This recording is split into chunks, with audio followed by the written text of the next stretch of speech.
Après des agressions survenues au marché Mokolo dans le 2e arrondissement de Yaoundé par des individus dont l'âge varie entre 16 et 27 ans, certains suspects ont été interpellés par les éléments de la gendarmerie nationale et présentés à la presse ce lundi 8 juin 2025 au siège de la gendarmerie territoriale de Yaoundé, en présence du préfet du département du Mfundi, Emmanuel Mariel Djigden, qui rassure les populations de la détermination du gouvernement à tordre le cou au grand banditisme qui va croissant dans les villes camerounaises. Nous disons que le phénomène des microbes sera combattu dans cette ville avec la plus grande énergie et la plus grande fermeté. Nous n'allons pas tolérer.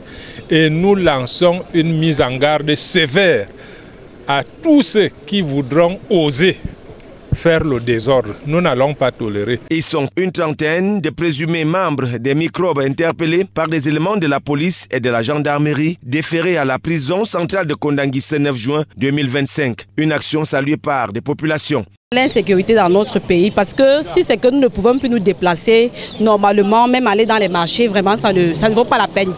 Parce qu'il est inadmissible que vous êtes dans un pays où tout est bafoué, les microbes entrent partout, même dans les marchés. Ils attendent que non, dès qu'il y a une petite pluie comme ça, là, les gens se pavanent pour agresser les gens. Il faut nettoyer de temps en temps ce genre de situation dans notre pays et dans les quartiers.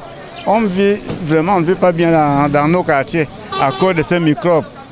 Si chaque semaine emporte ce genre de personnes, ça va nous arranger, ça va vraiment arranger le pays. Pour le préfet du Mfundi, la lutte se poursuit. Après l'acte 1, d'autres opérations sont prévues afin de mettre hors d'état de nuire tout ce qui trouble la tranquillité des citoyens. La réaction prompte des forces de l'ordre, police et gendarmerie, nous avons pris 14 sur le champ et avec des recoupements, nous avons encore pris 13 qui sont du côté de la police. Donc une garde à vue a été déjà signée.